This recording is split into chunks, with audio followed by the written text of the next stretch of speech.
Okay, so good afternoon, everyone. Welcome to the N3AS Room Seminar. So we are glad to have Dr. Moritz Reichert to be our today's speaker. Moritz is now the postdoc at the Technical University Darmstadt in Germany, and he will talk about the nucleosynthesis in the magneto-rotational driven supernovae today. Moritz, please take it away. Thank you for the introduction. So as already said, I'm very happy to present this very interesting project here. And first of all, I want to thank the organizers also for giving me the opportunity to speak. And within my talk, I want to focus on the nucleosynthesis in magneto-rotational driven supernova. To be more specific, I want to talk about the origin of elements.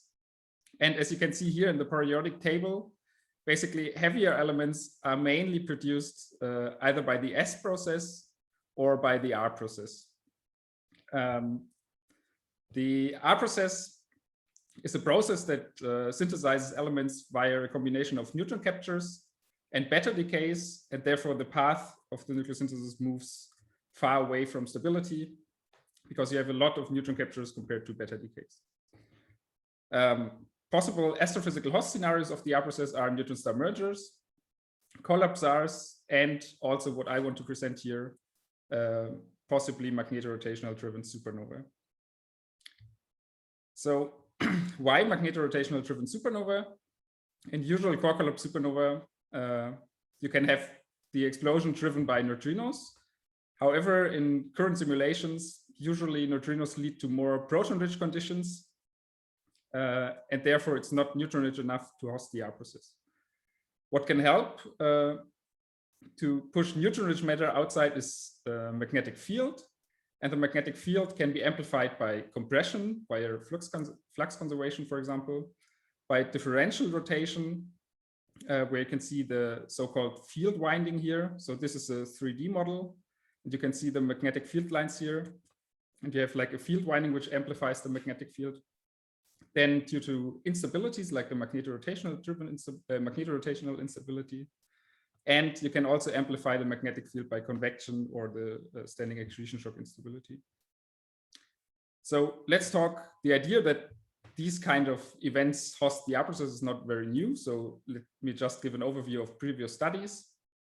So these are all nucleosynthesis studies.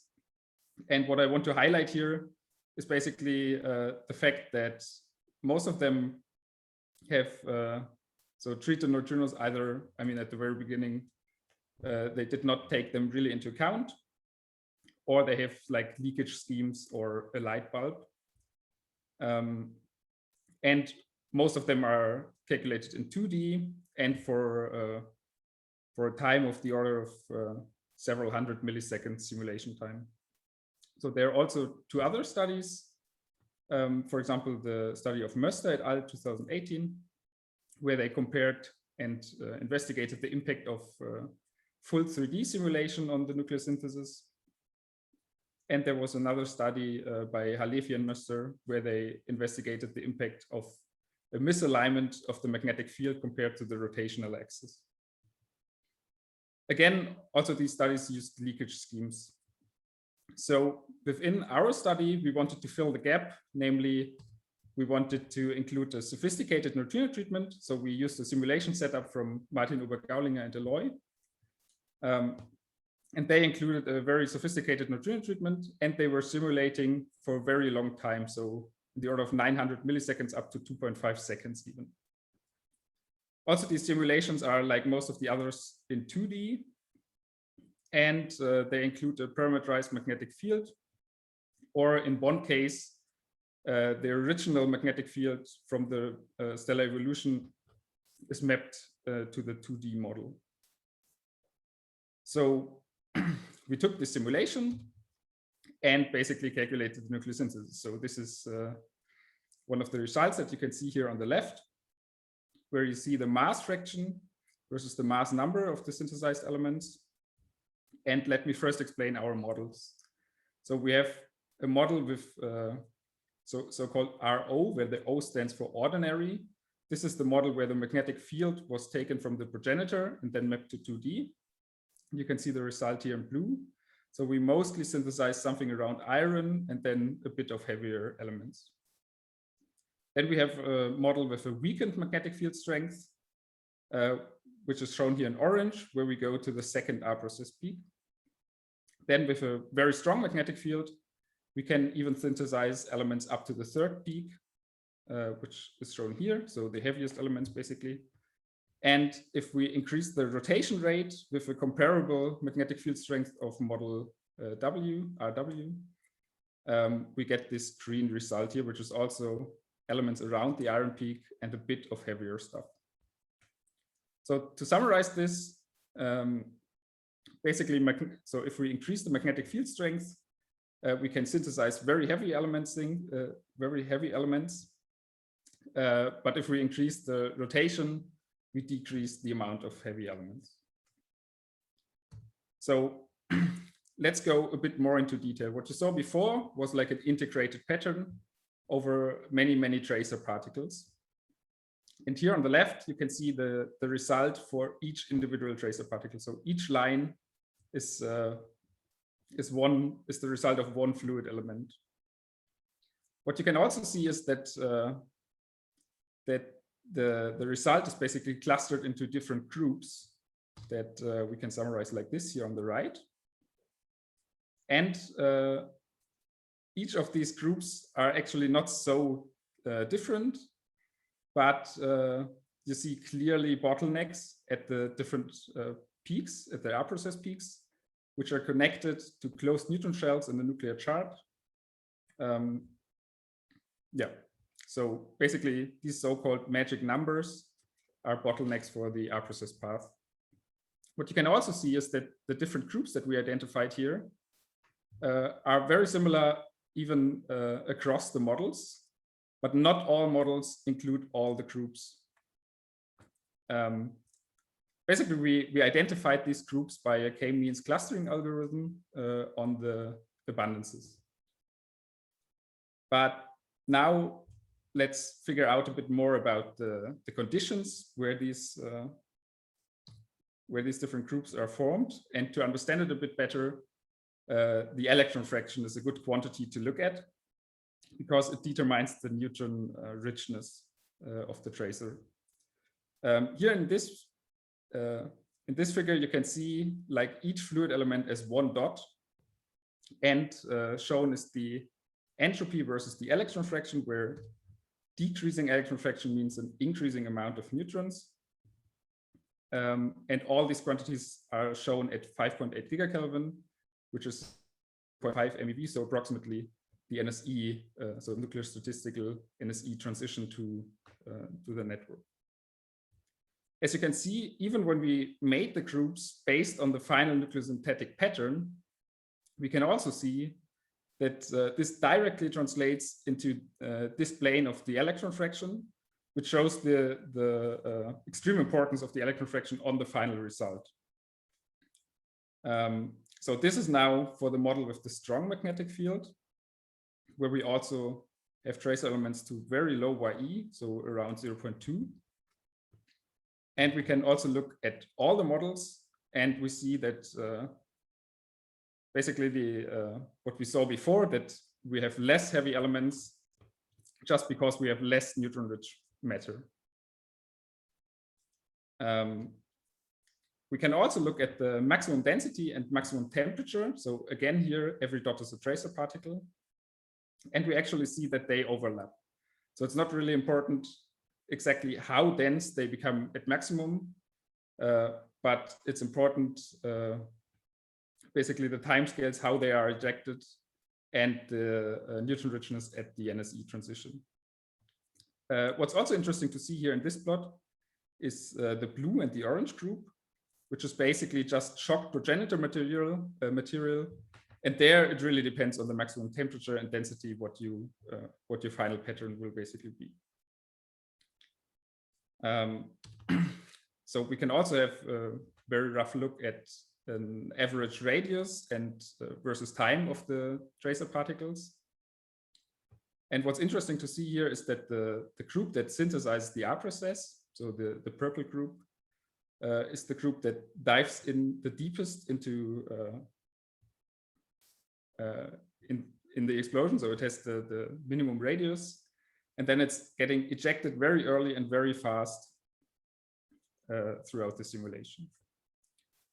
This we can actually also see if we look at the spatial distribution of the different panels. So here we see in the upper panel the YE distribution of the simulation, and then the mass distributed in arbitrary units of the different groups in the different panels.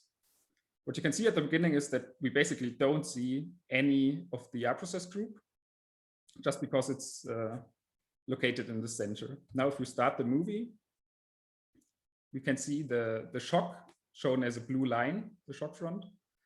And we see that at the beginning, really at the beginning, this group is pushed out from the very center. So it's really the first moments of the explosion where this matter is ejected. And then if we continue, we see that the orange group, so this group, is getting pushed away and slightly shocked. And later also this group is pushed away and slightly shocked. What we can see here is also the basic structure. So in the center of the jet, we have proton-rich material, so above 0.5, an electron fraction of 0.5. And in the cocoon around the jet, we have neutron-rich material, which translates to this group that we made before, so to the R process group. Yeah. So if we continue the simulation, we just see that more and more matter is getting pushed out. And we can also see that even at the end of the simulation, basically still matter is ejected except for this last group. So this is determined by the first moments, whereas basically all other groups are ejected till the end of the simulation. So let's look more from a nucleosynthesis perspective. So in the center of the jet, there might even be a NuP process, but however, with a very low mass. So the NuP process moves basically along the proton-rich side of the stability. However, this picture here is just a sketch, because this is actually a trajectory taken from the RO model and not from the RS model. In the cocoon around the jet, we have the R process, which was shown schematically here. But actually from one of the tracer particles, we can also plot basically a very typical path like this. Yeah. So why is it that we have an R process in the model with the strong magnetic field, where we don't have an R process in the model with the magnetic field taken from the progenitor? So this we can basically see in these two videos, where we see for the RO model, the shock stalls at some point until it explodes, basically delayed and neutrino driven. It looks very different if we look at the model with the strong magnetic field, where we have more a prompt explosion. So the matter is not irradiated by neutrinos for too long, and therefore also very neutron-rich material can be ejected at the very first moments. However, so I said at the beginning that the magnetic field strength is basically monotonic with the amount of heavy elements that we synthesize. But actually, this is not completely the case, because the model with the weak magnetic field has actually a weaker magnetic field than our reference model, the RO model, but still synthesizes elements up to the second peak. So we investigated on this a bit more, and we're curious why this is the case. To get a better look, it's nice to look at the plot like this, where we have the time when the tracer leaves 5.8 gigakelvin. Again, here, one dot is one of the tracer particles. And we have the angle of the tracer particles when it leaves NSE conditions. Here for the model with the strong magnetic field, it's basically, we see the same what I said before, that we have the R process group, which is ejected very early, and then later there's basically nothing ejected anymore. For the weak R process group, so the group that synthesizes elements up to the second R process peak, we see that in the RS model, it's basically, there's a lot ejected at early times and then basically continuously until the simulation ends.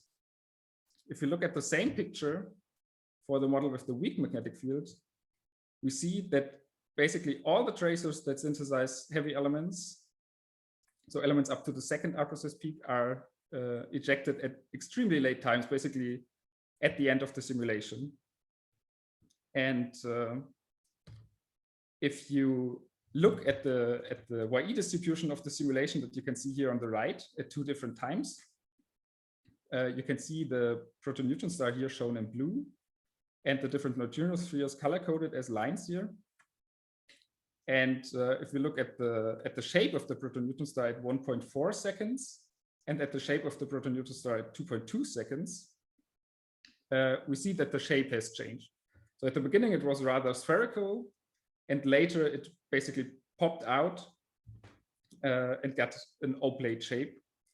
And this change of the shape happened rather rapidly, and therefore, like, neutron-rich material came into the ejector and finally synthesized elements up to the second peak. So this is an interesting finding because it shows how important long-time simulations are. So this is a snapshot at 2.2 seconds. And if the simulation would have stopped earlier, we would have seen a completely different picture from the nucleosynthesis point of view. So we would not have any element up to the second R-process peak. So now let's come a bit to an observational part. So these models are now calculated, so we can check how they compare to observations. And here's a very nice plot of Nomoto et al. In 2013, where we showed the kinetic energy and the nickel mass of several supernovae, here shown as dots. So if we just put in our models in this picture, we see that we are kind of between the hypernova branch and the faint supernova branch. However, this has to be taken a bit with care because, as I said, the simulation, the energy of the simulation is not completely converged. So it's still growing. So if you would simulate further, you would get a higher kinetic energy. And the same holds for the nickel mass. So nickel is a rather light element compared to R-process elements. And as we have seen, it's also synthesized until the end of the simulation. So these points rather has to be taken as lower limits. There's another interesting thing that one can compare, which was shown recently by Benoit Coté in 2021. And they claim in the paper that they can that they actually measured the ratio of iodine 129 to curium 247, so the abundance ratio. And they compared it to different simulations, and the measurement is basically given by this red part here in this plot. And if we look at our model of the strong magnetic field, we see that we have ratios. So this is our different nuclear physics input. We see that we have ratios around 10 to the 7, 10 to the 10, so way out of this plotting range. And the reason for this is that basically, even if we have YEs of around 0.2, this is still not neutron-rich enough to synthesize the very heavy elements like curium 247. And actually here on the bottom, you see a direct comparison between one very neutron-rich tracer of the RS model compared to a neutron star merger tracer, which synthesize elements further from stability. So this is a snapshot taken right before freeze out. Another thing that one can compare are gamma rays. So we calculated in a very, very simplified model. So we just took decays of different elements and then looked for the emission of gamma rays. So we don't have any scattering, any atmosphere model, or any absorption in this calculation. But still, we can see a lot of interesting things. So, for example, there are studies that measured gamma ray bursts, which identified interesting features in the spectra. For example, this bump here. And this bump was measured at an extremely early time, so in the order of minutes. And after several minutes, so after 1 minute actually, we have here like some thing of iron group nuclei decaying. So this bump actually may be some iron group nuclei that we also see in our simulation. Then, of course, titanium can be measured. So this is after an extremely long time, but actually from supernova 1987A, titanium could be measured very nicely. And this we also see that these are very well separated gamma ray lines. But we were interested in a heavy element that one could possibly observe. Because if you observe the gamma ray of a very heavy element, you would have a direct observation of the R process, which would be very nice. And therefore, we were speculating about this cesium-137 line.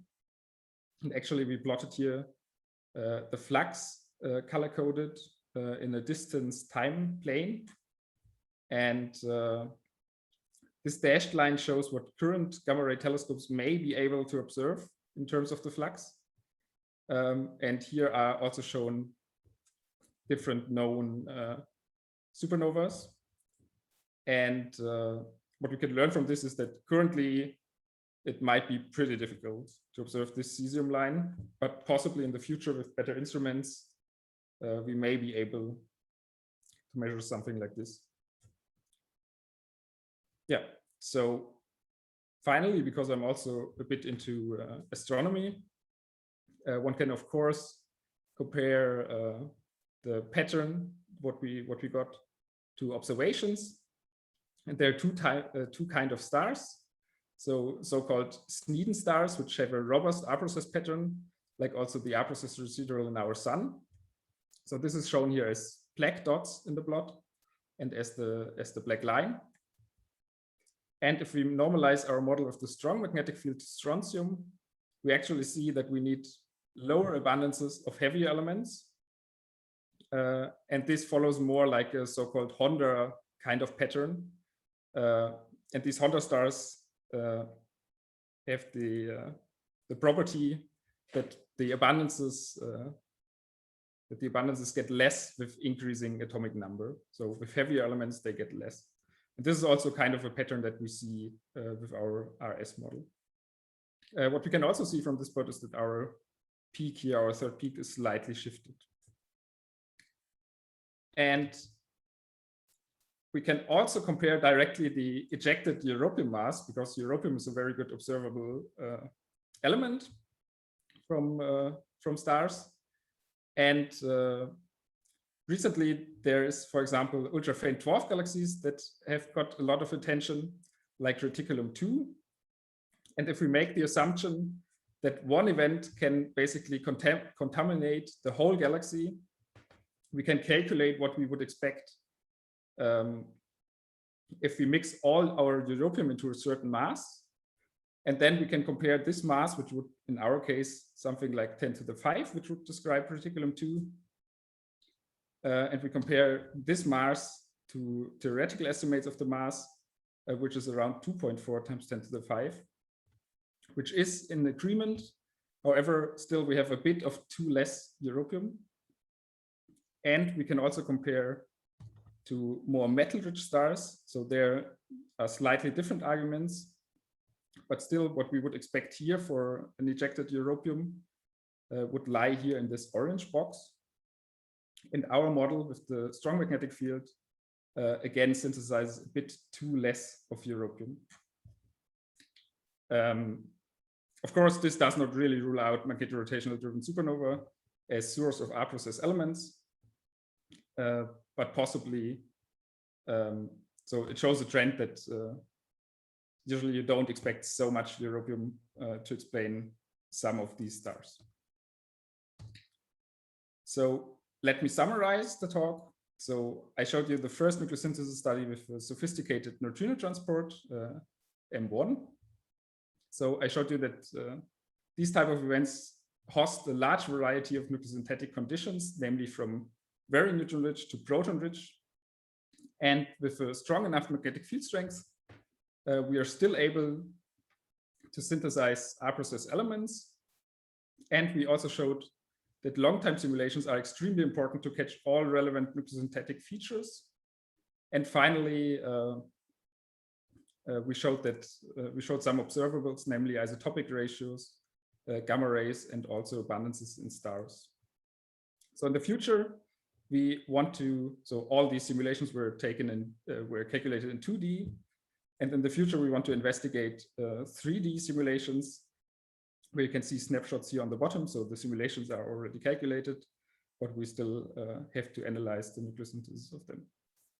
And with this, I want to thank you for your attention. Okay, thanks, Moritz, for the very nice talk. So are there any questions or comments for Moritz today?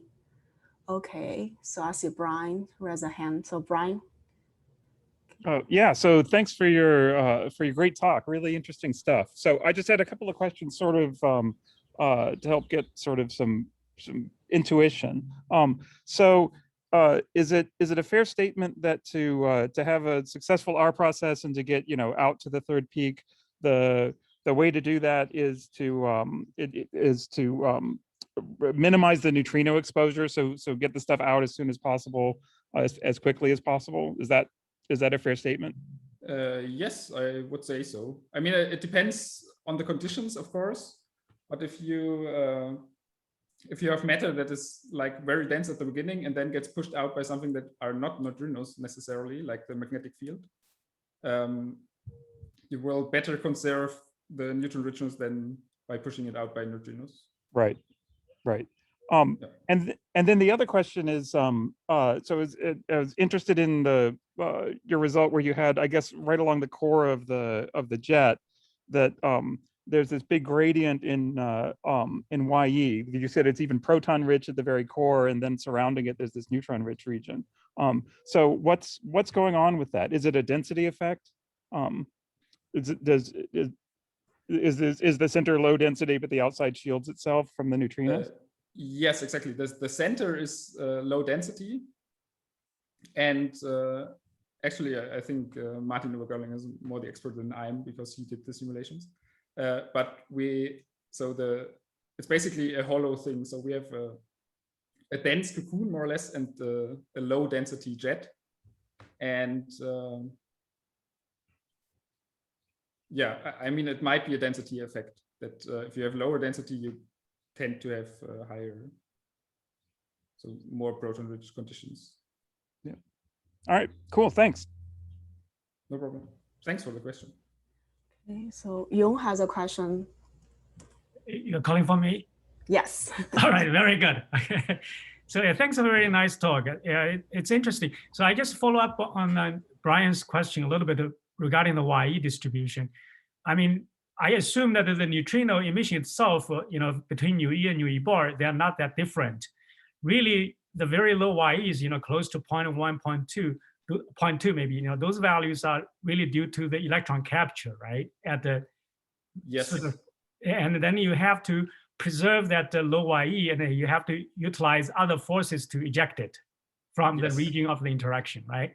Yeah. Oh, okay, so that's that. And the other thing is that, have you actually planned to, maybe you already done something along the line of, put into some kind of a crude chemical evolution model? Because the europium over iron kind of a trend is very interesting, right? You have both co-production of iron and europium. Yes. Right. But yeah, sorry, continue. Yeah, go ahead. So what I'm thinking about is that if you go look at especially the earlier times, right? And the FE of H around -3 or so, if the neutron star mergers are contributing at that time, their kind of europium over iron ratio will be huge, right? Because they don't make much iron. Whereas in your case, you make both europium and iron. That's why the values you're having over there. So if you try to figure out some kind of relative frequency of these two type of events, then you might have some understanding of those observed, europium over iron trend versus FE over H, right? Yes.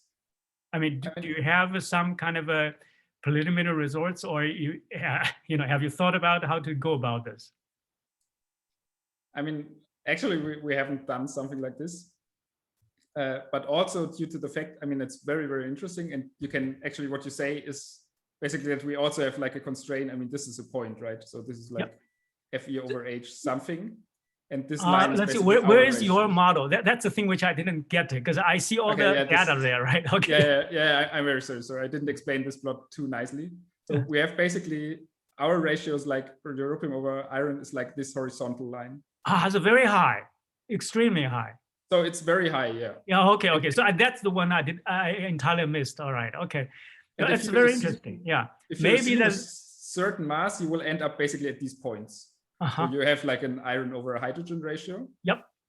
And then, I mean, these diagonal lines are just assumed to, okay, I mix in iron from a random core-collapse supernova that does not produce any R process. And then you will actually move along these diagonals. Very good, very good. That's very nice. Okay. However, I mean, as I said, the iron is also not saturated in the RS model. So in principle, this might also be more iron that is getting ejected here because just the simulation stops. So we don't have any estimate what the final iron would be. And therefore, I mean, this line would, so if you think about that, that you just get more iron, but not more europium, you would just shift this line down. Downward, yeah, that I get. Okay, very good. So I didn't pay attention to that particular line. So you already get a very high values of a, I mean, you say that maybe that the final result would bring down by a factor of several or something like that, but still it's very high, right? I mean, it's like, okay, very nice. Okay, thank you very much. No, thanks for the question. It's a very good question. Okay, George has a question. George? Thank you, Moritz. It's a very, very nice talk. I got a lot out of that. That's great. So I had kind of two questions. The first was basically, I think, what Yong's first question, which is the trick here, of course, in getting the R process from a single core collapse and supernova event is to somehow preserve the neutron excess. And really, if you really want the R process, as you know, you really want the neutron to seed ratio high. And there are a number of dials you can turn to get a high neutron to seed ratio, including brute force low electron fraction, but also increasing the entropy, because that decreases the number of heavy nuclei seeds that are around, which helps. So I'm just wondering about the role of shocks here and entropy heating, because it looked like from your movies that did in fact play a role, that you would get the R process, at least in that one that made really heavy R process material. It looked like there was a significant amount of shock heating. Do I get that right? I mean, there was shock heating. I mean, you're referring to the movie, right? So like this. So basically, this is that material that gets shock heated, and therefore, I mean, possibly it does not even reach nuclear statistical equilibrium. But like, yeah, but I'm most interested in that lower one that got to, you know, that obviously had a high neutron to seed ratio and managed to get out to really heavy nuclei. Yes, this is basically here in the bottom. And I mean, it's like very center material that's just getting ejected basically from the neutron star, more or less. Okay, so the entropy of that material is really low, and it's just really brute force high neutron fraction that lets you get out there. Yes. High neutron fraction, low YE, yes. Okay, very good, thank you. And the thing is, I mean, probably I can just add it. If you calculate like an equilibrium value that you would obtain if you just irradiate with infinitely long with like typical conditions of the neutrino energies and so on, you usually would expect from this model that the material is like around 0.4. That's no good. So I get that. So, and the trick is always to figure out a way to lift the material out of the potential well, you know, without using all the reservoir of energy of the neutrino fields. That's where most of the gravitational binding energy is. So here you're doing that with essentially with MHD effects. Yeah, exactly, with the magnetic field, yes. So right, but you're also not getting a lot of heating of that really neutron-rich material. Yes. yes, I mean, it's pushed out very quickly, and therefore you don't have so many neutrinos that have the time to irradiate it. And the expansion rates are fast enough that basically you're going to make that R process irrespective of whatever the neutrinos are doing. So you're going to be robust against some funny neutrino flavor transformation effects, for example. Yes, but the thing is that, I mean, this is now for 2D models, and 2D models tend to overestimate the effect just because you have the symmetry axis. So in 3D, it might look slightly different. I mean, this is what Möster found out, and we want to also investigate in the future. Very good. Thank you. Thanks for the question. Yeah, Sherwood has a question in the chat. Sherwood, would you like to ask it by yourself? Sure, yeah, you very tantalizingly teased about 3D results. And of course, like I think it's pretty well known there can be very significant differences in the structure of the jet due to instabilities in the jet. Can you give would you be willing to give a teaser on how much the jet structure changes?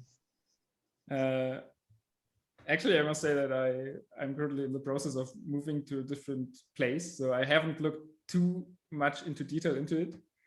But I mean, of course, the hydro models are there, and apparently the 3D models of the model of the strong magnetic field does not really show this instability that Möster, for example, showed, this kink instability. However, there's a different effect, like increasing the electron fraction, which you can see basically in this figure here on the bottom right. So in general, I can really recommend to read this paper, so from Obergalling in 2021, where he showed the 3D models already. And you can see that the matter is basically kind of trapped into a spiral mode. So this is the jet, and it has to, so it's moving around these circles, and therefore also getting irradiated by neutrinos for quite long. And therefore, as a tendency, also the YE of the 3D model for the strong magnetic field is higher. But the jet itself is not so much different. I hope I don't say anything wrong. But at least there's not a kink instability. Yeah, very interesting. Okay, so Alexander has a question. So my question is a follow-up on the other people's questions. Maybe it's already clear to half of the people, but the geometry of this problem is a bit confusing to me. So you have the jet, right, which is low pressure and high velocity, which has proton-rich conditions, which has the conditions that you do not want. Then you have the cocoon, which is where you have the colloidal field, right, and you have the material there that has the right conditions. Yes. The conditions that you discussed before, that you have to get close to the center and then eject it, these would seem to suggest that you're talking about the main jet, but then the actual YE conditions are in the cocoon. So do you have maybe a movie where you can show the tracer particles, how these these particles in the cocoon evolve? Because I think that the trajectory you showed, where it dives close to like 100 kilometers and then gets ejected quickly, is that the one that goes in the middle of the jet, or is that the one that's kind of on the outskirts of the jet? I mean, you're talking now about the radius evolution, right? Well, I mean, it's a combination of the figure that you showed on the previous slide, where you have the cocoon, and you point out that the outside of the cocoon seem to have the right condition here, right?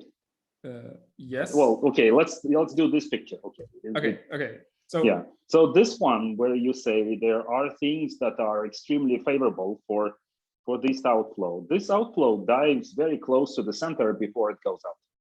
yes. So is that particle in the central region of the outflow, or is it kind of no? This is on basically the edge of the cocoon, or which one is this? So let me explain the movie in a bit more detail, because I mean, what you see here as the R process group is basically the same as you see here at the bottom, which finally ends up basically in the cocoon. So this is directly connected from the material that gets ejected early. I mean, at the beginning, you have it not directly in the cocoon, but if you evolve further, you will have it in the cocoon. Actually, this movie is made, of course, not the top panel, but all the other panels are made from the information of the tracer particles. So what you really see here is the tracer particle, and therefore the resolution is also so terrible. Because we assume like spheres around the tracer particles, and then we just add up these spheres, and then we see where most of the material is. So all this material was close to the central object, right? It was irradiated by neutrinos. Then it went out, and things that get stuck to the sides are the things that are finally your desired regions, right? Yes, exactly. So it's really like the thing that is ejected promptly, basically. So very they are ejected promptly, but they don't go in the z direction. They kind of go at the polar angle. Okay. Yeah, they get pushed outwards, and then they are like in the cocoon. And so, what's so special about the things that get close but then get kind of stuck to the sides? Is there? I mean, you see it kind of in this figure. I mean, it is very, very close, so it's also very, very dense. I mean, in the end, it's quite complicated. You have electron captures and so on. But what's also really important is that you really eject this so fast that there's basically no time for the neutrinos to irradiate it. Yeah, but so I do with the middle of the jet. So what gives? Yes, but the middle of the jet also is partly material that falls previously inside and then don't get so dense and then gets ejected. I mean, in the end, you have to calculate a lot, like beta equilibrium and so on. So it's a complicated multi-D effect in how these different tracer things evolve, right? Like you can't simply say that you don't have to be close or you have to be moving fast. I mean, this is in principle, yes. Yeah, I mean, it from what depends you on the described, density it seems that you to have. be a very non-trivial combination of conditions. Yes, I mean, it depends strongly on the density and temperature that you have and so on, and the neutrinos. And you can basically calculate then, if you're dense enough, you can basically also calculate your electron fraction. But this, like I said, depends on the conditions. And then it depends where you basically fall out of these equilibrium assumptions, what your final electron fraction will be in the end. I'm not sure if I'm understandable. Sometimes I'm overcomplicating things. So sorry. It's okay. I think Charlotte was asking a follow-up question, but then he removed his hand. So I yield the floor to the others. I'll try to read your paper more closely. Sorry, I'm missing the raise hand button, so I was trying to figure out how to do that. But I think George had his hand up first. Oh no, Sherwood. I asked my question. Okay. Then Sheila, if it's okay. Yeah, Charles, go ahead. About the radiation field and whether it would be beneficial to go along the lines of doing some of this crazy like Boltzmann or Monte Carlo transport that some people have started trying to do in 3D. If it's asymmetric enough that might have interesting effects on the nucleosynthesis. Can you repeat the question? Sorry, I did not. So you use a two-moment transport method, right? Yes. And for instance, in neutron star merger disks, it's been shown there's this weird effect where the neutrino radiation in the polar directions will essentially like shock, and the radiation can't pass through each other. Yes. So that I was wondering if something like that might lead to interesting changes in how the matter is irradiated. Okay, I must say I'm also not an expert on this, but I think here, I mean, you have basically the central object radiating, and therefore I think it's not really necessary to have like a more complicated thing, because I mean, M1 for neutron star merger simulations does not work as far as I remember because of the closure relation. But I must say that I'm not sure if this will make a big effect here or not. So I actually don't really know, but I think for these kind of events, it might be fine to go with M1. Okay. Okay. So yeah, I have a question for the 56 nickel mass production. Yes. Just like for the nickel mass you showed in the table.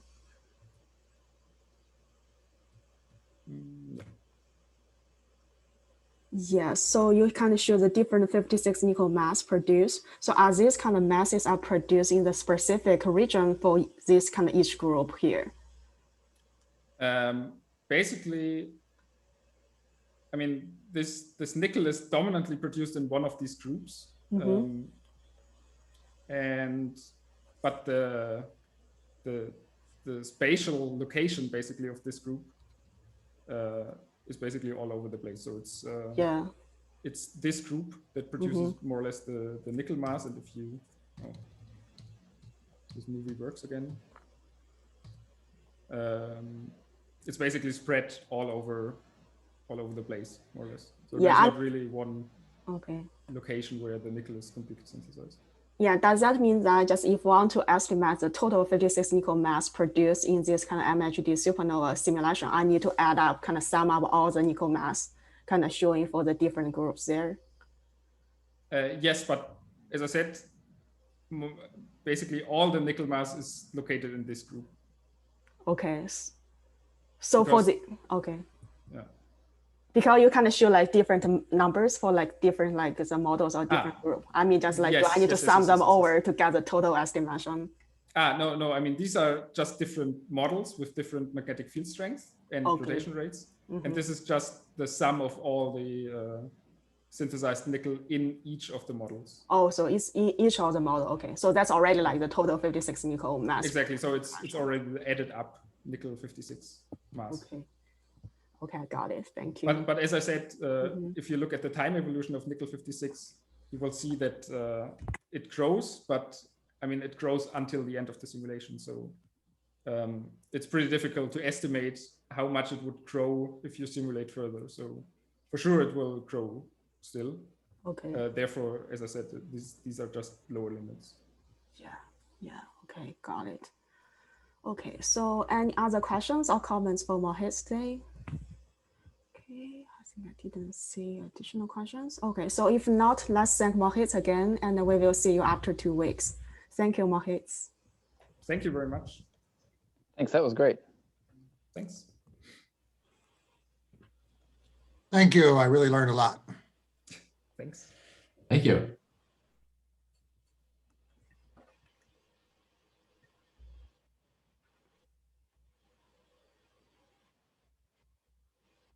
So actually, I was curious. You also tried to calculate, right? To calculate some of the tracer particles of RS, right? Yes, I'm kind of trying to do some kind of post-process of the nucleosynthesis calculations. Yeah, so, basically to see like how much so the like actinides produced from your kind of model. I think your results are pretty similar to the Philip Moester's 2018's results. Yes, I mean. Not really, because when I remember correctly, they don't get an R process if they leave the neutrinos as they are from the simulation. Okay. So they modified it. But also here, I think if you want to know the actinides, it's basically 0. Because I mean, you're not really going high. I mean, this is one of the most extremest one. Okay. And then if you divide by the mass, there's almost nothing. Yeah, I noticed that already kind of from your abundance pattern, your third peak is kind of much lower than your second peak. Yeah. Right, just compared to for the normal R process, main R process production, the second peak is kind of at the similar level as the third peak for the like abundance ratios. But for the MHD supernova calculation, normally you have like a lower like a third peak compared to the second peak. So that's showing kind of like for the third peak and beyond, and actinides production will be much lower. Yeah, but this is also an effect of the long simulation time, because you will still add material like shown here in black, but this material is completely finished synthesizing. Okay. So therefore, I mean, if you simulate longer, your second peak may even grow further compared to the rest. Yes, but kind of like the third peak kind of is lower, like order of magnitude lower than second peak. from this plot. Okay, yeah. So thank you very much for your talk today. Very nice work. For the invitation. Yeah.